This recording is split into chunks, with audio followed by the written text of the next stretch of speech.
ان تعبدوا ولا تشرکوا بہ شیئا، کہ تم صرف اسی کی عبادت کرو گے اور اس کے ساتھ کسی کو شریک نہیں ٹھہراؤ گے۔ ایک صفت یہ بیان فرمائی کہ موعظۃ من ربکم، قرآن اللہ کی طرف سے نصیحت ہے تمہارے لیے، شفاء لما فی الصدور، جو سینوں میں بیماریاں چھپی ہوتی ہیں نا، قرآن ان بیماریوں کے لیے شفا ہے۔ وبشر المؤمنین، اور اہل ایمان کو خوشخبری سنا دیجئے۔ الحمدللہ رب العالمین، الصلاۃ والسلام علی سید الانبیاء والمرسلین وعلی آلہ وصحبہ اجمعین۔ خواتین و حضرات، سامعین اور ناظرین، السلام علیکم ورحمۃ اللہ وبرکاتہ۔ قرآن مجید کے 11ویں پارہ میں آج ہم جھانکیں گے اور فیض اور نور اور رحمت اور ہدایت حاصل کرنے کی سعی کریں گے۔ اللہ تعالیٰ قبول فرمائے۔ سورہ توبہ کی آیت نمبر 94 سے آغاز ہوتا ہے 11ویں پارہ کا، آیت نمبر 94 سے، اور آیت نمبر 94 سے 99 تک جھوٹے عذر پیش کرنے والوں کی مذمت کی گئی ہے، اور صدقہ دینے والوں کی جو ریاکاری ہے اس کی مذمت کی گئی ہے، یعنی وہ لوگ جو کہتے ہیں کہ ہم راہ اللہ اپنا مال خرچ کر رہے ہیں لیکن اس کے اوپر وہ ریاکاری کرتے ہیں، دکھلاوا کرتے ہیں، اس کی مذمت بیان کی گئی ہے۔ پھر آیت نمبر 100 سے 110 تک سورہ توبہ کی صحابہ کرام رضوان اللہ علیہم اجمعین کی فضیلت کو بیان کیا گیا ہے، منافقین کی مذمت بیان کی گئی ہے، اور اس کے ساتھ کچھ طہارت کے اور بالخصوص پانی کے ساتھ طہارت کے کچھ مسائل آئے ہیں۔ سورہ توبہ کی آیت نمبر 111 سے 118 میں صحابہ کرام رضوان اللہ علیہم اجمعین کے فضائل کا ایک بار پھر تذکرہ ہوا ہے، اور مشرکین کے لیے استغفار کی ممانعت کی گئی ہے۔ آیت نمبر 119 سے آیت نمبر 122 میں جہاد کی اہمیت کو بیان کیا گیا ہے اور علم دین کی فضیلت کو بیان کیا گیا، اور آیت نمبر 123 سے آیت نمبر 129 یعنی 129 میں ایک بار پھر جہاد کا حکم آیا ہے، منافقین کی مذمت کی گئی ہے، اور محمد الرسول اللہ صلی اللہ علیہ وآلہ وسلم آپ کی شان کو بیان کیا گیا ہے۔ اب کچھ آیات مبارکہ سے استفادہ کرتے ہیں سورہ توبہ کی۔ پہلی آیت جو جس کا انتخاب کیا ہے وہ آیت نمبر 100 ہے سورہ توبہ کی۔ والسابقون الاولون من المہاجرین والانصار والذین اتبعوهم بإحسان رضی اللہ عنہم ورضوا عنہ وأعد لهم جنات تجری تحتها الانہار خالدین فیہا ابدا ذالک الفوز العظیم۔ اور مہاجرین اور ان کے مددگار یعنی انصار میں سے سبقت لے جانے والے، مہاجرین سے مراد وہ ہیں جنہوں نے سیدی رسول اللہ صلی اللہ علیہ وآلہ وسلم کے ساتھ ہجرت اختیار کی، اور آپ کے ساتھ مدینہ طیبہ کی ہجرت سے قبل جنہوں نے حبشہ کی ہجرت اختیار کی، بعض مفسرین نے ان کو بھی اس میں شامل فرمایا ہے، اور انصار جنہوں نے رسول اللہ صلی اللہ علیہ وآلہ وسلم کی مدد کی مدینہ طیبہ کے اندر، اور سب سے پہلے ایمان لانے والے اور درجہ احسان کے ساتھ ان کی پیروی کرنے والے۔ اللہ ان سب سے راضی ہو گیا اور وہ سب اس سے راضی ہو گئے، اور اس نے ان کے لیے جنتیں تیار فرما رکھی ہیں جن کے نیچے نہریں بہ رہی ہیں، وہ ان میں ہمیشہ ہمیشہ رہنے والے ہیں۔ ذالک الفوز العظیم، اور یہی زبردست بہت بڑی عظیم کامیابی ہے۔ اس آیت کریمہ میں اللہ تبارک و تعالی نے یہ خبر دی ہے کہ وہ مہاجرین و انصار میں سے سابقین اور اولین اور اخلاص کے ساتھ ان کی اتباع کرنے والوں کے ساتھ راضی ہو گیا ہے، اور ان لوگوں کے لیے مفسرین فرماتے ہیں کہ ہلاکت ہے جو لوگ ایسے لوگوں کے اوپر جن کے بارے میں قرآن مجید نے جن کے یہ فضائل بیان کیے ہیں، جو ان پہ سب و شتم کرتے ہیں، سب کے ساتھ ایسا سلوک کرتے ہیں یا ان میں سے بعض کے ساتھ ایسا سلوک کرتے ہیں۔ پھر اس کے بعد سورہ توبہ کی آیہ نمبر 107 آ جاتی ہے۔ اس میں ایک مسجد کے بارے میں ذکر آیا ہے، اور وہ مسجد جو تھی بنیادی طور پہ دیکھنے میں تو عبادت کے نعرے پہ بنائی گئی تھی، لیکن قرآن کریم نے بیان کیا کہ وَالَّذِينَ اتَّخَذُوا مَسْجِدًا ضِرَارًا وَكُفْرًا وَتَفْرِيقًا بَيْنَ الْمُؤْمِنِينَ وَإِرْصَادًا لِمَنْ حَارَبَ اللَّهَ وَرَسُولَهُ مِنْ قَبْلُ وَلَا يَحْلِفُنَّ إِنْ أَرَدْنَا إِلَّا الْحُسْنَى وَاللَّهُ يَشْهَدُ إِنَّهُمْ لَكَاذِبُونَ۔ اور منافقین میں سے وہ بھی ہیں جنہوں نے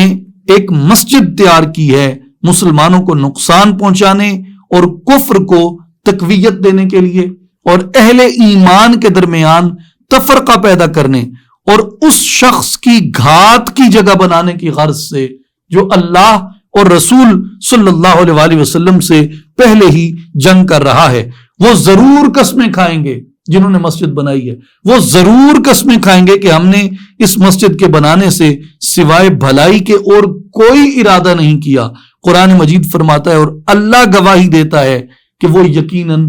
جھوٹے ہیں، اور یہ مشہور جو ہے مسجد ضرار ہے۔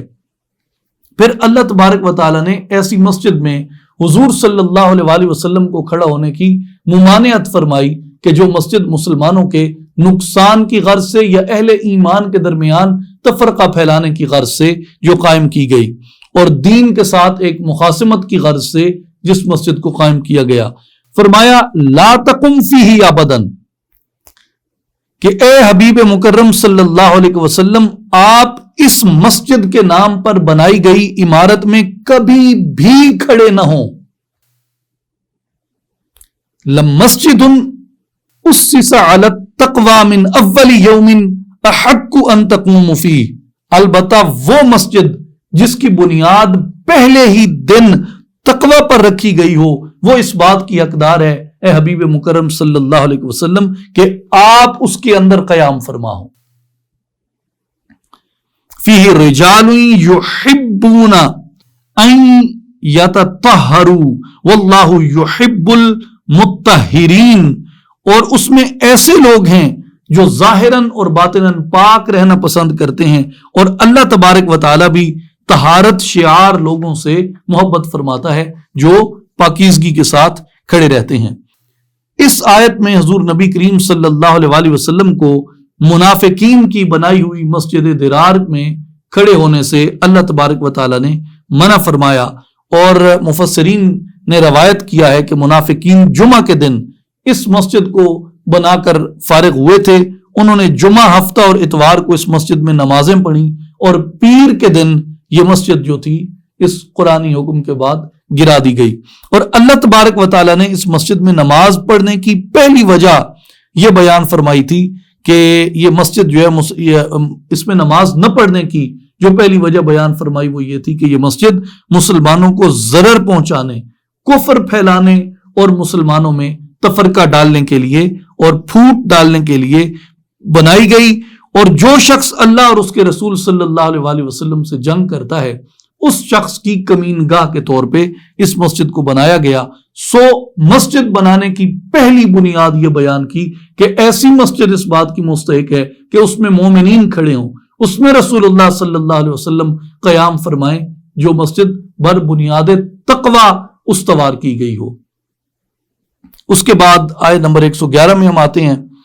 اللہ تبارک و تعالیٰ نے اس میں بڑی کمال بات فرمائی مومنین کے لیے، اور بہت بڑی بشارت ہے قیامت تک کے آنے والے ایمان والوں کے لیے۔ فرمایا ان اللہ اشترى من المؤمنین انفسهم واموالهم بان لهم الجنہ، بے شک اللہ نے اہل ایمان سے ان کی جانیں اور ان کے مال ان کے لیے جنت کے عوض خرید لیے ہیں۔ ہماری جانیں اسی نے پیدا فرمائیں۔ یہ سورہ توبہ کی آیت نمبر 111 ہے کہ بے شک اللہ نے اہل ایمان سے ان کی جانیں اور ان کے مال ان کے لیے جنت کے عوض خرید لیے ہیں، یعنی ان کی جان لے لی، جان انہوں نے اللہ کو پیش کر دی، مال اللہ کو پیش کیا، اور اس کے بدلے اللہ تبارک و تعالیٰ نے ان کو اپنی نعمتوں سے بھرپور جنت عطا فرما دی، اور جنت میں درجات ظاہر تقوی کے مطابق ہوں گے۔ اب سوال یہاں پہ بعض مفسرین نے بڑی خوبصورت اس میں چیز یہ بیان فرمائی کہ ہماری جانیں پیدا کس نے کی؟ اسی نے۔ مال کس نے عطا کیا؟ اسی نے۔ ہماری جانوں کا حقیقی مالک وہی، ہمارے مال کا حقیقی مالک وہی۔ اس لیے اگر وہ علاوہ ازیں بھی ہر چیز ہم سے لے لے، جان لے لے، ہم دم نہیں مار سکتے، مال لے لے ہم دم نہیں مار سکتے، لیکن شان بندہ پروری دیکھیے، شان عطا دیکھیے، اپنے بندوں کو، گناہگاروں کو نوازنے کی اس کا طریقہ دیکھیے کہ ہمیں اپنی چیزوں کا مالک قرار دیا۔ جان کس کی؟ اس کی۔ مال کس کا؟ اس کا۔ لیکن وہ مالک کسے قرار دے رہا ہے؟ جس کو اس نے بخشی ہے۔ اور اس پر فانی زندگی، ناپائیدار متاع اور دنیا کا خود خریدار بنا، اور قیمت اتنی گراں عطا فرمائی جس کا انسان تصور بھی نہیں کر سکتا، یعنی جنت۔ یعنی یہ جو چیزیں، زندگی جو ہے یہ تو ویسے ہی جانے والی ہے، جو مال ہے یہ تو ویسے ہی جانے والا ہے، یہ اس نے قبول کر لیا۔ جانے والی چیزیں جو تھیں وہ قبول کر لی، اور جو ہمیشہ رہنے والی دولت ہے وہ عطا کر دی، یعنی فانی کے بدلے باقی عطا کی، اور فانی کا مالک بھی وہی تھا۔ تو اس کے بارے میں مزید روایات میں یہ آتا ہے کہ 70 صحابہ کرام رضوان اللہ علیہم اجمعین جب وہ مکہ میں آئے، یہ انصار تھے، جب مکہ میں آئے اور حضور علیہ الصلوۃ والسلام کے ساتھ رات کو تنہائی میں انہوں نے بیعت اختیار کی، جس کو بیعت عقبہ ثانیہ کہا جاتا ہے تاریخ اور سیرت کے اندر، تو اس وقت حضرت عبداللہ ابن رواحہ رضی اللہ تعالیٰ عنہ نے عرض کی کہ یا رسول اللہ صلی اللہ علیہ وسلم، جو شرط آپ اپنے رب کے لیے اور اپنی ذات کے لیے ہم سے منوانا چاہتے ہیں آپ منوا لیجئے۔ تو حضور صلی اللہ علیہ وآلہ وسلم نے فرمایا کہ اللہ تعالیٰ کے لیے یہ شرط ہے تم پر کہ ان تعبدوا ولا تشرکوا بہ شیئا، کہ تم صرف اسی کی عبادت کرو گے اور اس کے ساتھ کسی کو شریک نہیں ٹھہراؤ گے۔ اور اپنے لیے یہ شرط رکھی کہ ام تمنعونی مما تمنعون منہ انفسکم و اموالکم، اور جس سے تم اپنے جان و مال کی حفاظت کرتے ہو اس سے میری حفاظت کرو۔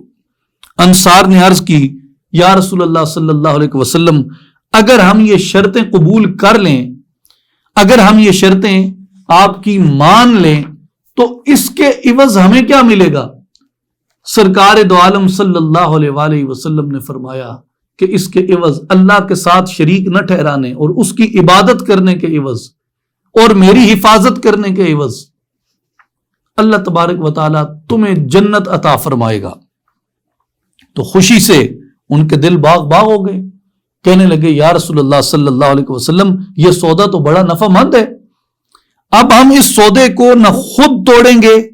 نہ اس کو توڑنے کی آپ سے خواہش کریں گے۔ تو اس پر اللہ جل شانہ نے یہ آیت مبارکہ نازل فرمائی کہ ان اللہ اشترى من المؤمنین انفسهم واموالهم بان لهم الجنہ، کہ بے شک اللہ نے اہل ایمان سے ان کی جانیں اور ان کے مال ان کے لیے جنت کے عوض خرید لیے ہیں، یعنی جنت عطا کر دی اور ان کی جان اور ان کے مال کی قربانی کو اپنی بارگاہ میں قبول فرما لیا۔ اس خرید و فروخت کا ہرگز یہ مطلب نہیں ہے کہ تمہاری جانیں قبض کر لی جائیں گی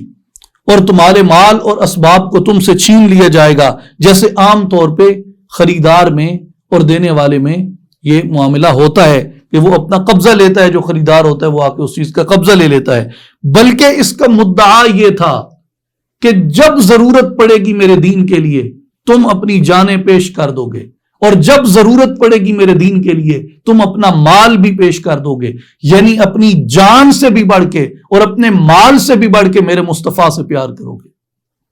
جان اور مال سے بڑھ کر میرے حبیب سے محبت کرو گے، جان اور مال سے بڑھ کر میرے دین کے لیے کمر بستہ رہو گے، تو عین ممکن ہے تم جہاد میں جاؤ اور صحابہ غازی لوٹتے تھے، زندہ لوٹتے تھے،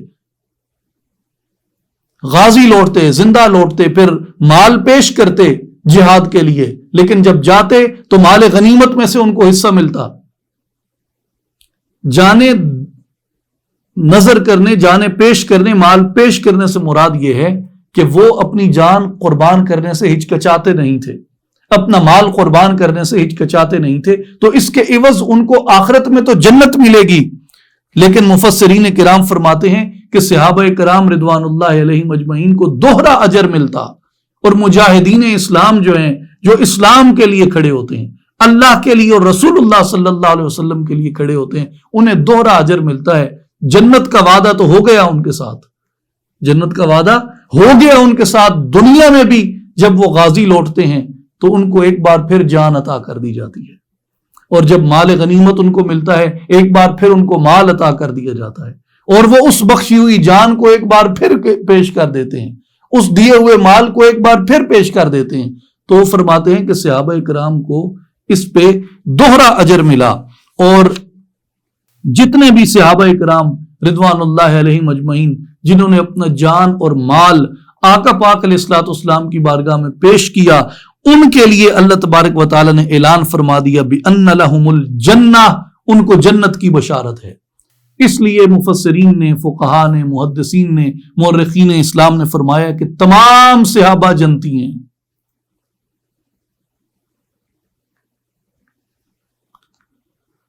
اللہ اکبر۔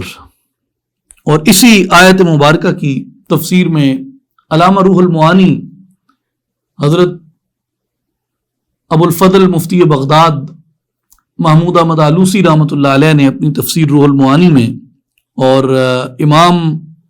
اسماعیل حقی رحمۃ اللہ علیہ نے روح البیان میں، امام جعفر صادق رضی اللہ تعالیٰ عنہ کے کچھ اشعار اسی آیت مبارکہ کے ضمن میں نقل فرمائے ہیں کہ اثامن بالنفس النفیسۃ ربہا ولیس لہا فی الخلق کلہم ثمن بہا تشتری الجنات ان انا بعتها بشیء سواہا ان ذالکم غبن لأن ذہبت نفسی بدنیا اصبتها لقد ذہبت نفسی وقد ذہب الثمن، کہ میں اس نفس نفیس کا سودا اس رب سے کرتا ہوں، ساری کائنات میں اس کا اور کوئی معاوضہ نہیں ہو سکتا، جو اتنی قیمتی چیز ہے، یعنی کہ نفس، کہ اپنی جان، کہ اس سے جنت خریدی جا سکتی ہے، اگر میں اسے کم تر میں بیچوں تو یہ بڑا خسارہ ہوگا۔ یعنی آپ فرماتے ہیں کہ میری جان کی تو پھر بڑی قیمت ہو گئی، کیونکہ میں اس جان کے بدلے جنت خرید سکتا ہوں، تو میں پھر اس جان کے بدلے کسی کم تر چیز کا سودا کیوں کروں؟ میں اس جان کے بدلے اعلیٰ کا سودا کروں گا، جس کی بشارت اللہ نے قرآن مجید میں بیان فرمائی۔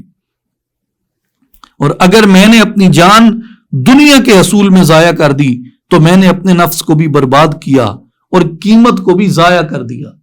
تو آپ فرماتے ہیں اس لیے یہ جان جو اللہ نے دی ہے نا، اس جان سے تم بہت اعلیٰ چیز خرید سکتے ہو، اس لیے اعلیٰ چیز خریدو، اعلیٰ کے بدلے ادنا چیز کا سودا نہ کر بیٹھنا۔ اعلیٰ آخرت ہے اور ادنا دنیا ہے۔ اب آئیے آیت نمبر 112 میں، اس میں بھی بنیادی طور پہ صحابہ کرام رضوان اللہ علیہم اجمعین کے اوصاف بیان ہوئے ہیں، اور ان جنرل تمام مومنین کے، اور بالخصوص جو صوفیاء کرام ہے وہ فرماتے ہیں کہ اس میں مقربین کے درجات کو بیان کیا گیا۔ وہ کون ہیں؟ التائبون العابدون الحامدون السائحون الراکعون الساجدون الآمرون بالمعروف والناہون عن المنکر والحافظون لحدود اللہ وبشر المؤمنین، یہ مومنین جنہوں نے اللہ سے اخروی سودا کر لیا ہے۔ یہ کون ہیں؟ ان کی نشانیاں کیا ہیں؟ ان کی علامات کیا ہیں؟ اور صوفیاء کرام نے اس آیت مبارکہ کو اولیاء کی نشانیوں کے طور پہ بھی بیان کیا، اور وہ فرماتے ہیں کہ جو ولی ہوتا ہے، یہ ان کی نشانیوں میں سے ہوتا ہے، اور جو ان میں سے کسی نشانی کا تارک ہو وہ ولی نہیں ہو سکتا۔ جو ان میں سے کسی صفت کا تارک ہو، ان میں سے کسی نشانی کو چھوڑنے والا ہو، ان میں سے کسی خصوصیت کو اپنانے سے گریز کرنے والا، اجتناب کرنے والا ہو، احتراز کرنے والا ہو، ایسا شخص وہ کہتے ہیں کہ کبھی ولی نہیں ہو سکتا اور صوفی نہیں ہو سکتا۔ اس لیے انہوں نے کہا کہ یہ صحابہ کے اوصاف بھی ہیں اور ان جنرل مومنین کے اوصاف بھی ہیں، اور مقربین، اولیاء، صوفیاء، صالحین کے اوصاف بھی ہیں۔ کیا ہیں؟ کہ یہ توبہ کرنے والے ہیں، عبادت گزار ہیں، ہر وقت اپنے خالق کی حمد و ثنا میں لگے رہتے ہیں،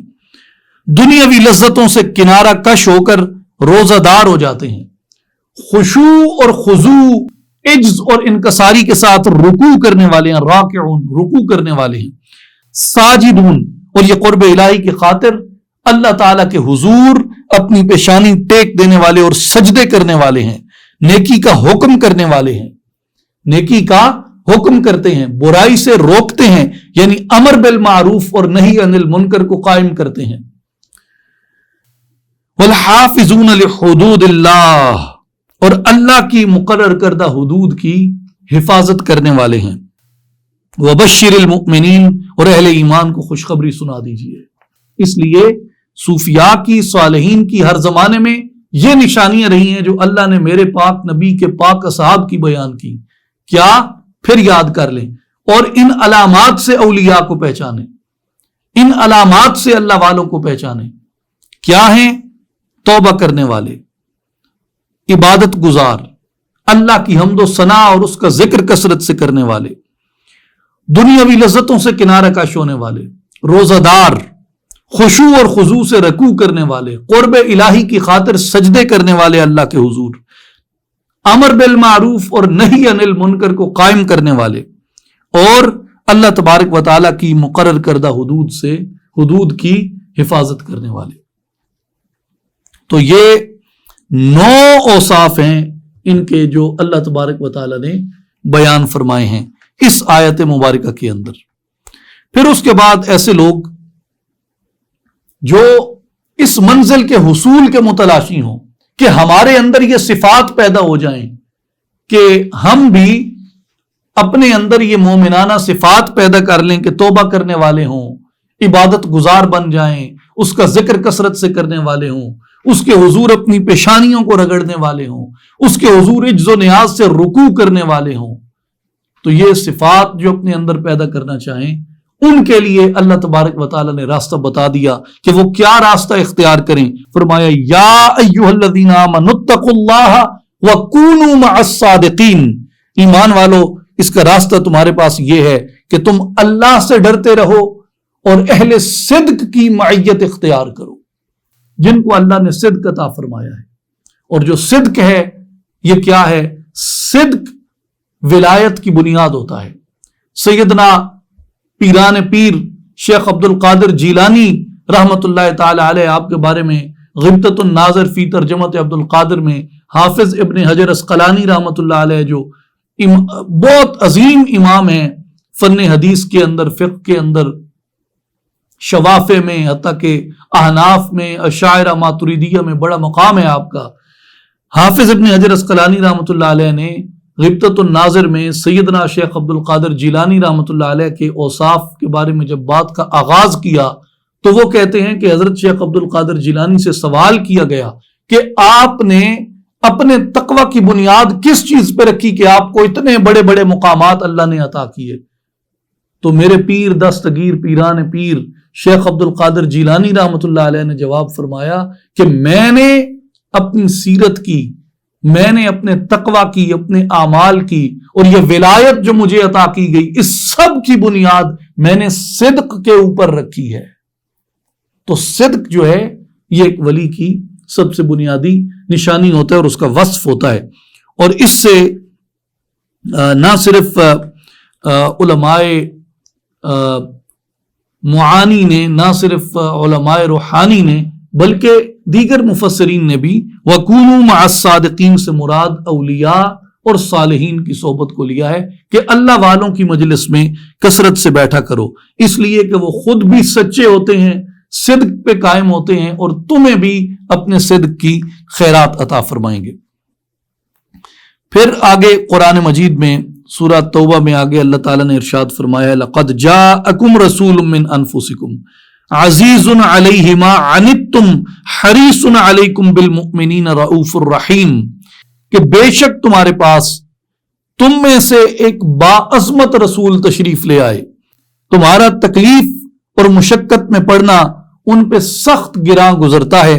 اور اے لوگوں وہ تمہاری بھلائی اور ہدایت کے لیے بڑے طالب اور آرزو مند رہتے ہیں، اور مومنوں کے لیے نہایت ہی شفیق اور بے حد رحم فرمانے والے ہیں۔ اس میں آقا پاک علیہ الصلوۃ والسلام کی 5 صفات کو بیان فرمایا گیا۔ ایک صفت یہ کہ من انفسکم، دوسری صفت یہ عزیز علیہ ما عنتم، تیسری صفت یہ بیان فرمائی کہ حریص علیکم، اور چوتھی صفت بیان فرمائی رؤوف، اور 5ویں صفت بیان فرمائی رحیم۔ اس لیے آقا پاک علیہ الصلوۃ والسلام کی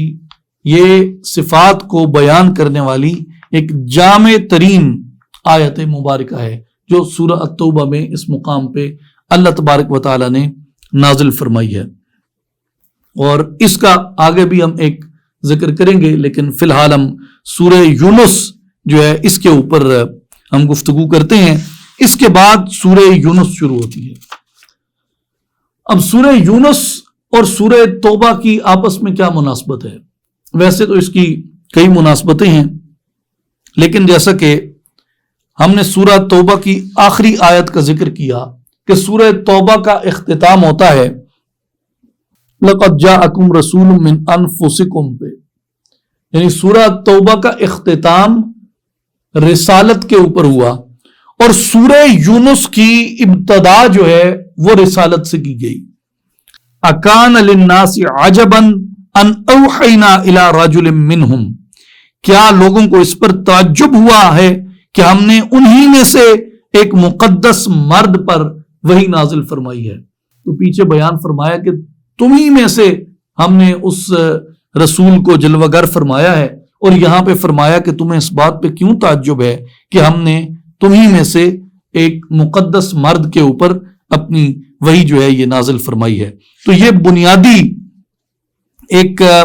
کنیکشن ہے سورہ التوبہ اور سورہ یونس کے اندر۔ اور پھر مزید یہ بات بھی بعض مفسرین نے بیان فرمائی ہے کہ سورہ توبہ میں مصیبت نازل ہونے کے باوجود اس سے عبرت اور نصیحت حاصل نہ کرنے اور توبہ نہ کرنے کے اوپر منافقین کی مذمت کی گئی، اور اس صورت میں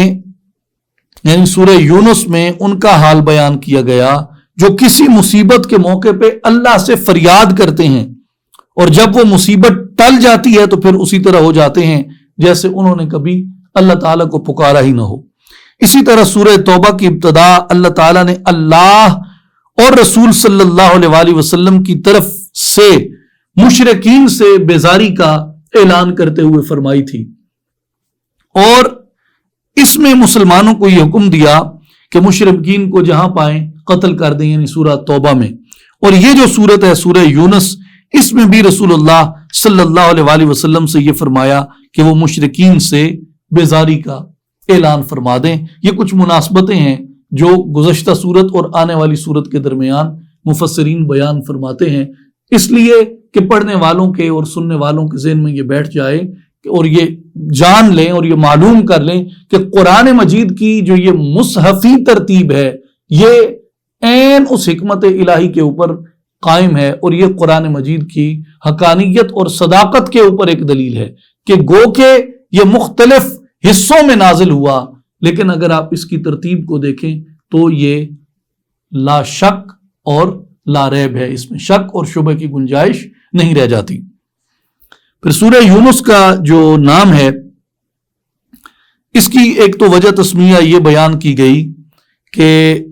حضرت یونس علیہ السلام کی جو قوم تھی وہ باقی انبیاء کی اقوام سے نسبتاً منفرد تھی، اور اس کی انفرادیت یہ تھی کہ یونس علیہ السلام نے جب اپنی قوم کو عذاب الہی سے ڈرایا اور انہوں نے عذاب الہی کے آثار دیکھ لیے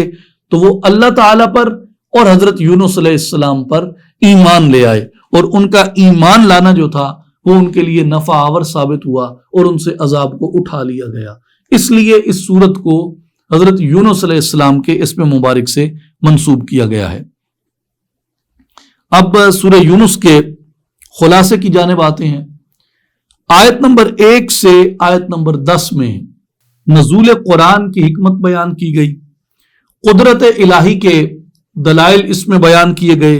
اور نیک اور بد کے انجام کا اس میں ذکر کیا گیا۔ پھر آیت نمبر 11 سے آیت نمبر 30 میں کفار کے برے رویوں کے باوجود دنیا میں انہیں ڈھیل دینے اور انہیں تنبیہ کرنے کا تذکرہ کیا گیا، اور آیت نمبر 31 سے آیت نمبر 36 میں اللہ تبارک و تعالیٰ کی قدرت اور اس کی تخلیق کے دلائل اس میں بیان ہوئے، اور پھر آیت نمبر 37 سے آیت نمبر 56 تک قرآن کی شان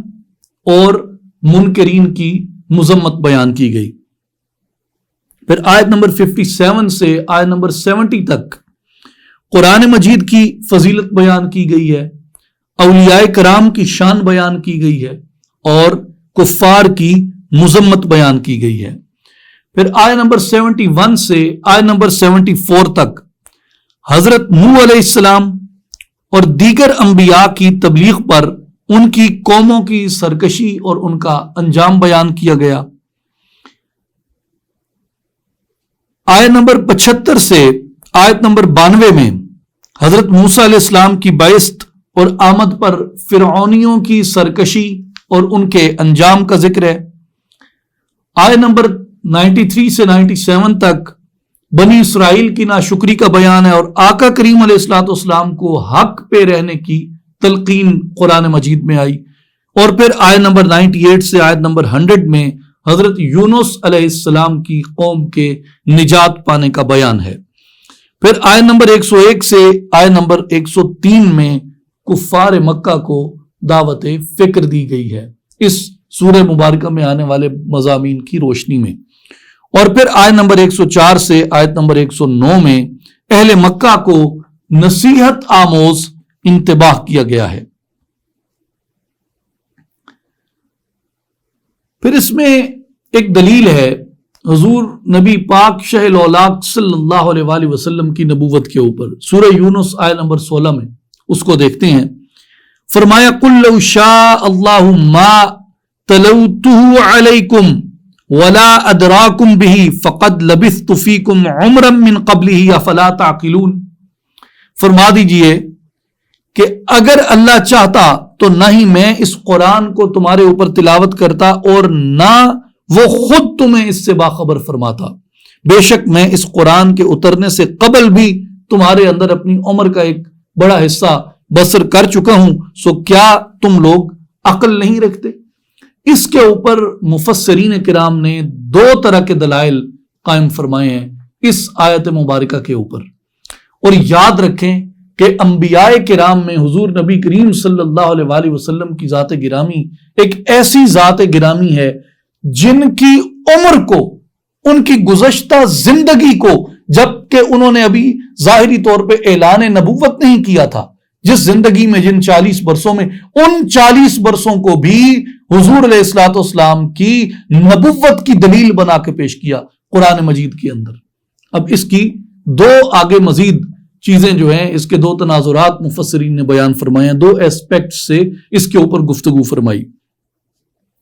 پہلا اس آیت کا یہ معنی ہے کہ اگر اللہ تبارک و تعالی چاہتا تو مجھے تمہاری طرف رسول بنا کر نہ بھیجتا اور میں تم پر قرآن کی تلاوت نہ کرتا اور نہ میں تمہیں اللہ تعالیٰ کے متعلق کوئی خبر دیتا۔ اس آیت میں کفار اور مشرکین کے اس خیال کا رد کیا گیا ہے کہ قرآن مجید اللہ تبارک و تعالیٰ کا کلام نہیں ہے، کیونکہ مشرکین مکہ نے اول سے آخر تک حضور نبی کریم صلی اللہ علیہ وآلہ وسلم کی زندگی مبارک کا مشاہدہ کیا تھا، اور وہ حضور علیہ السلام کے احوال کو جانتے تھے کہ آپ صلی اللہ علیہ وآلہ وسلم نے کبھی کسی استاد سے جا کے آپ نے علم کتاب پڑھی نہیں ہے اور آپ نے کبھی مطالعہ نہیں کیا، اور 40 سال آپ نے ان لوگوں کے سامنے ایسے ہی بتائے، اور پھر 40 برس کے بعد آپ جب غار ہیرا سے اتر کر ہیرا سے سوئے قوم آیا اور ایک نسخہ کیمیا ساتھ لایا. جب حضور علیہ الصلوۃ والسلام ہیرا سے اتر کے آئے تو کتاب آپ کے ساتھ سفر کر کے آتی ہے. تو آپ صلی اللہ علیہ وآلہ وسلم نے دلیل یہ قائم فرمائی کہ کیا تم مجھے نہیں جانتے کہ میں تو کتاب نہیں پڑھا ہوا, میں نے تو پہلے مطالعہ نہیں کیا ہوا. سو جو یہ کتاب میرے ساتھ آئی ہے جس میں اولین سے لے کے آخرین تک سب کی خبریں ہیں, جس کتاب کے اندر پیشین گوئیاں ہیں, جس کتاب کے اندر فرشتے ہیں, جس کتاب کے اندر شیاطین ہیں, جس کتاب کے اندر جنات ہیں, جس کتاب میں سیارے ہیں, جس کتاب میں سیارے ہیں, ستارے ہیں, سمندر ہیں, زمینیں ہیں, چرند ہیں, پرند ہیں, جس میں درختوں کی باتیں ہیں, جس میں کھیتیاں اگنے کی باتیں ہیں, جس میں بچوں کی پیدائش سے پہلے کا عمل ہے, بچوں کی پیدائش کے بعد کا عمل ہے, جس میں ارواح کے تذکرے ہیں, جس میں انبیاء کے تذکرے ہیں, جس کتاب میں نفع کی بات کی گئی, جس کتاب میں خسارے کی بات کی گئی, جس کتاب میں ان اقوام کی تاریخ کو بیان کیا گیا کہ جو عام طور پہ لوگوں کو معلوم نہیں تھی سوائے ان کے کہ جو کتاب کا علم رکھتے تھے. تو جب یہ سارا کچھ بیان اس کتاب کے اندر ہو رہا ہے اور ایک امی لقب نبی کی زبان سے ہو رہا ہے, تو اس لیے آپ صلی اللہ علیہ وسلم نے فرمایا کہ میری زندگی تو تمہارے سامنے ہے کہ میں نے ایسی کسی چیزوں کو پہلے پڑھا نہیں ہے, نہ میں نے ان کتابوں کو اس طریقے سے مطالعہ کیا ہے. تو یہ دلیل ہے ان کے اوپر کہ قرآن مجید میرا کلام نہیں, قرآن مجید اللہ کا کلام ہے. اس لیے آپ نے اپنی سابقہ زندگی مبارک کو ان کے اوپر ایک دلیل کے طور پہ پیش فرمایا. اور میرے سرکار علیہ الصلوۃ والسلام نے فرمایا کہ فقد لبثت فیکم عمرا من قبلہ افلا تعقلون. جب تم یہ کہتے ہو کہ یہ کتاب جو ہے آسمان سے نہیں اتری بلکہ محمد کا اپنا صلی اللہ علیہ وسلم ان کا اپنا کلام ہے, تو فرمایا میری تو عمر تمہارے سامنے ہے, میں نے تمہارے درمیان زندگی گزاری ہے, تمہیں عقل نہیں ہے یہ بات کرتے ہوئے. دوسری بات جو دوسرے اسپیکٹ سے اس کو محدثین نے جس کو بیان فرمایا ہے, اور وہ یہ فرماتے ہیں کہ میں نے تمہارے درمیان زندگی گزاری ہے, میں تمہارے درمیان اسی مکہ میں رہا ہوں, اسی کعبہ کا طواف کرتا رہا ہوں جہاں پہ تم نے یہ بت سجا رکھے تھے. کیا تم نے مجھے کبھی کسی بت کے سامنے جھکتے دیکھا؟ کیا تم نے مجھے کبھی غیر اللہ کی عبادت کرتے دیکھا, غیر اللہ سے مانگتے دیکھا؟ کیا تم نے مجھے کبھی آگ کی, سورج کی, چاند کی, ستارے کی پرستش کرتے دیکھا؟ نہیں. حضور علیہ الصلوۃ والسلام نے اعلان نبوت سے پہلے بھی دین ابراہیمی کے اوپر زندگی بسر فرمائی اور ایک موحد کی زندگی تھی. اور نہ صرف حضور علیہ الصلوۃ والسلام نے بلکہ آپ صلی اللہ علیہ وسلم کے والد ماجد, آپ کے دادا اور آپ کے جد امجد اور جد اعلیٰ جتنے بھی تھے وہ شرک سے پاک تھے اور دین ابراہیمی کے اوپر قائم تھے. ایک یہ دلیل تھی, اور دوسری یہ دلیل تھی حضور نے فرمایا کہ میں نے جو 40 سال تمہارے درمیان بسر کیے ہیں, میری زبان سے کبھی تم نے صدق کے سوا کچھ سنا, سچائی کے سوا کچھ سنا, حق کے سوا کچھ سنا؟ جو امانتیں دی گئیں سوائے امانت داری کے میرے وجود سے کچھ ظاہر نہیں ہوا. تو حق, صداقت, امانت, شرافت, حیا, یہ تو میری زندگی کے خاصے ہیں جو میں نے اعلان نبوت سے پہلے بھی تمہارے درمیان کیے. اور ہے کوئی تمہارے پاس ایسا شخص جس کو تم اتنی بڑی سیرت اور اتنے بڑے کردار کو نمونہ عمل کے طور پہ پیش کر سکو؟ حضور علیہ الصلوۃ والسلام آپ ان لوگوں کے درمیان اپنی سیرت اور اپنے کردار کے اعتبار سے بھی سب سے عظیم مرتبے کے اوپر فائز تھے. آپ کے بدترین دشمن بھی آپ کی ذات اقدس سے ایک معمولی سے عیب تلاش نہ کر سکتے تھے. اس لیے صحابہ کرام جب آپ کی نعت کہتے تو یہ کہتے یا رسول اللہ, اللہ نے آپ کو ہر عیب سے پاک پیدا کیا. خلقت مبرأ من کل عیب. اس لیے آپ صلی اللہ علیہ وآلہ وسلم نے یہ فرمایا کہ میں نے تمہارے درمیان عمر بسر کی ہے, میری زبان سے سوائے حق کے کچھ برآمد نہیں ہوتا, میرے وجود سے سوائے حق کے کچھ برآمد نہیں ہوتا. اس لیے جو یہ کتاب ہے, جب میں کہہ رہا ہوں کہ یہ اللہ کی بھیجی ہوئی کتاب ہے, تو میری صداقت پہ یقین رکھتے ہوئے تمہیں یہ یقین کرنا ہے کہ یہ اللہ کی بھیجی ہوئی کتاب ہے. اس کی وجہ یہ کہ فقد لبثت فیکم عمرا من قبلہ افلا تعقلون. عقل سے کام لو, میں نے تمہارے سامنے اس سے پہلے حق کے اوپر تمہیں زندگی بسر کر کے دکھائی ہے. پھر قرآن مجید کے ایک صفات کو بیان کرتی ہوئی بڑی ایک جامع آیت مبارکہ ہے. یہ صاحب قرآن کے بارے میں تھی اور اب قرآن کے بارے میں ہے. یہ سورہ یونس کی آیت نمبر 57 ہے. یا ایھا الناس قد جاءتکم موعظۃ من ربکم وشفاء لما فی الصدور وہدی ورحمۃ للمؤمنین. اے لوگو، بے شک تمہارے پاس تمہارے رب کی طرف سے نصیحت اور ان بیماریوں کی شفا آ گئی ہے جو سینوں میں پوشیدہ ہیں، اور ہدایت اور اہل ایمان کے لیے رحمت بھی. اب اس ایک آیت مبارکہ میں اللہ تبارک و تعالی نے قرآن مجید کی کئی صفات بیان فرمائی. ایک صفت یہ بیان فرمائی کہ موعظۃ من ربکم، قرآن اللہ کی طرف سے نصیحت ہے تمہارے لیے. دوسری صفت اس پاک کتاب کی یہ بیان فرمائی کہ شفاء لما فی الصدور، جو سینوں میں بیماریاں چھپی ہوتی ہیں نا، قرآن ان بیماریوں کے لیے شفا ہے. مراد کیا کہ بے ایمانی کو، کفر کو، شرک کو اور اس طرح کی تمام خبائث کو سینے سے اکھاڑ پھینکتا ہے. اور کیا عطا کرتا ہے؟ ہدا، ہدایت عطا کرتا ہے. اور کیا عطا کرتا ہے؟ رحمت عطا کرتا ہے. تو قرآن مجید کی یہ 4 صفات اس کے اندر بیان ہوئی کہ یہ اللہ کی طرف سے نصیحت ہے، سینوں کے لیے شفا ہے، ہدایت ہے اور رحمت ہے. یہ جامع آیت ہے جو قرآن مجید کی صفات کو بیان فرماتی ہے. اس کے بعد اللہ تبارک و تعالی نے اس میں اولیاء اللہ کی شان بیان فرمائی اور سورہ یونس آیت نمبر 62 میں ارشاد فرمایا، الا ان اولیاء اللہ لا خوف علیہم ولا هم یحزنون، کہ خبردار بے شک اولیاء اللہ پر نہ کوئی خوف ہے اور نہ ہی کوئی غم ہے. سعید ابن جبیر رضی اللہ تعالیٰ عنہ فرماتے ہیں کہ سیدی رسول اللہ صلی اللہ علیہ وآلہ وسلم سے اس آیت مبارکہ کی بابت پوچھا گیا کہ یا رسول اللہ صلی اللہ علیہ وسلم، اولیاء اللہ کون ہوتے ہیں؟ تو میرے سرکار نبی کریم رؤوف الرحیم خاتم النبیین صلی اللہ علیہ وآلہ وسلم نے فرمایا، اذا رؤوا ذکر اللہ، اولیاء اللہ وہ ہوتے ہیں جب ان کے چہروں کو دیکھو تو تمہیں اللہ یاد آ جاتا ہے.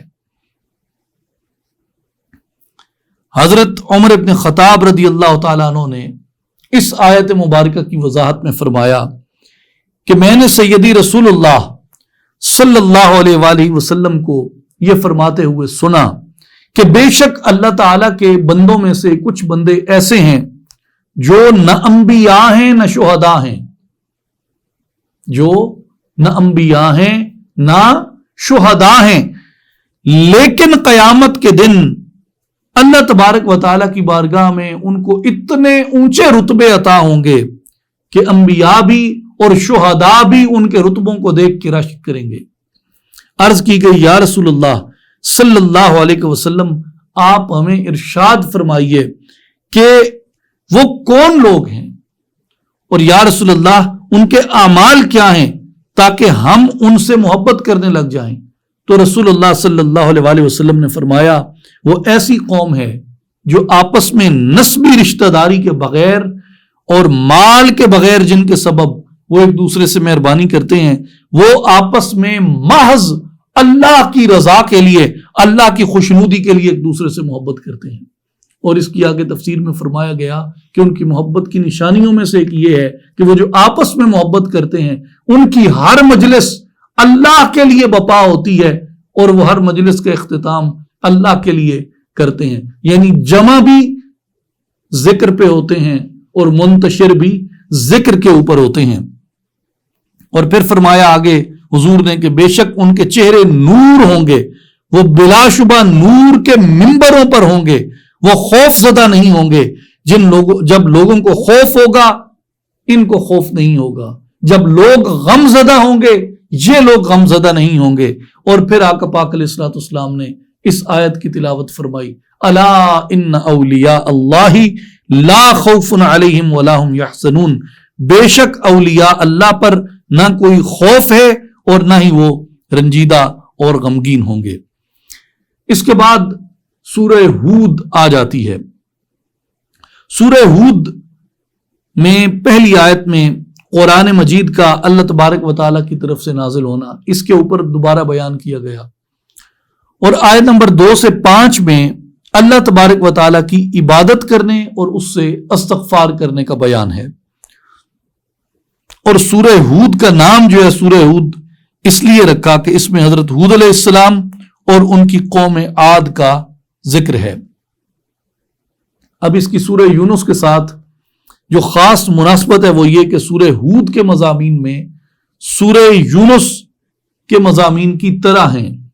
اور سورہ یونس کی طرح یہ سورت بھی الف